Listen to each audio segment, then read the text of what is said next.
Bahujan Samaj party के fire brand नेता आकाश आनंद अभी लालगंज से सभा करके आ रहे हैं। बहुत सारी बातें मैंने भी सुनी और इन्होंने किसी को नहीं छोड़ा। आकाश जी, 2024 का लक्ष्य क्या है?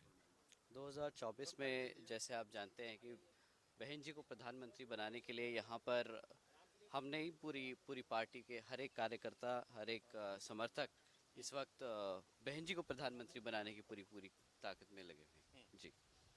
आकाश जी, जिस तरह से मैं देख रहा था कि आपने शिक्षा, बेरोजगारी और उसके अलावा जो भी योजनाएं चलाई जा रही हैं सरकार की, उसकी बखिया उधेड़ी। आमने सामने संवाद किया, माताओं से भी किया, बहनों से किया, भाइयों से किया और युवकों से भी किया।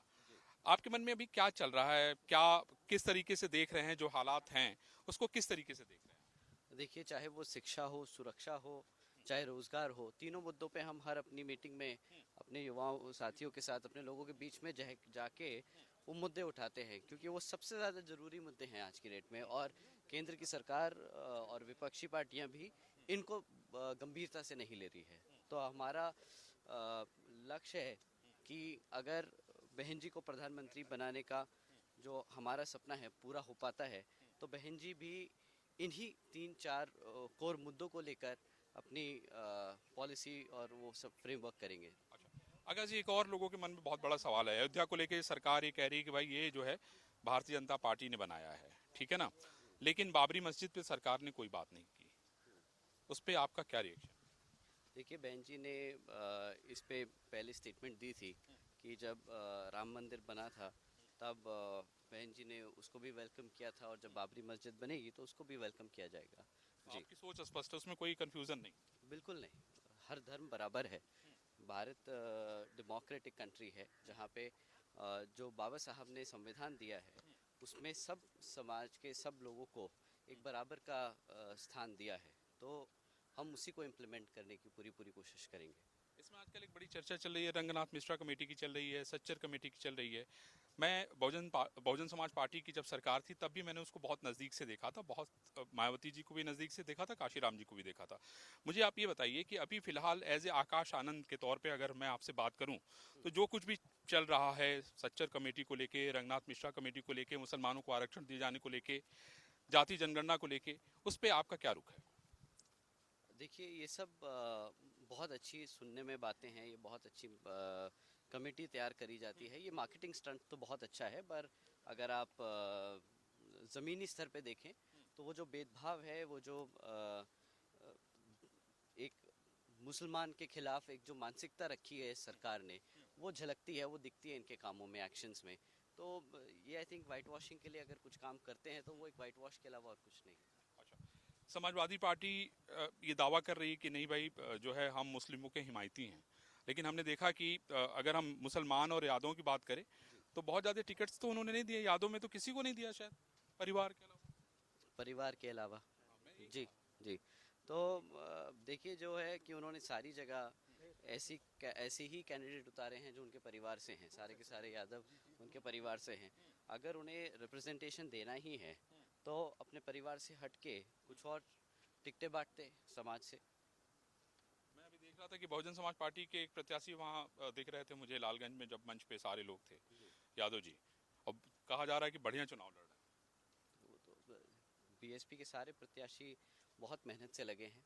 अपना बीएसपी आज से नहीं, जब से एग्जिस्टेंस में है तब से उस पार्टी ने माइनॉरिटी ग्रुप्स को रिप्रेजेंटेशन देने के लिए बहुत मेहनत करी है। इनफैक्ट बीएसपी के बाद ही माइनॉरिटी ग्रुप्स को पार्लियामेंट में अपनी बात रखने का मौका मिल पाया है। तो हैं। हम हाँ, उन्हीं चीज़ों को आगे बढ़ाने का काम कर रहे हैं। आकाश जी, मैं आपसे अगर एक रैपिड फायर हम लोग खेलते हैं। आप तो एमबीए बहुत ही नामी जगह से पढ़ के आए हैं। पॉलिटिक्स में आने का मन पहले से था कि ये विचारधारा के बाद बना? क्योंकि मैं आपका भाषण सुन रहा था तो आपने काशीराम जी, मायावती जी, अंबेडकर जी सबके नाम लिए कि भाई उनकी विचारधारा से प्रभावित होकर आप पॉलिटिक्स में आए। जी। देखिए, प्रभावित हम तो बचपन से ही बहन जी के साथ रहे हैं। तो पॉलिटिक्स हमने देखी है करीब से कि क्या मेहनत लगती है, क्या इससे लोगों के फ़ायदे किए जा सकते हैं, समाज को कहाँ ज़रूरत है और कहाँ कमज़ोरी आती है। तो हर चीज़, मतलब अगर आप प्रभावित हैं, ज़रूरी नहीं आप उस पर कोई एक्शन ले।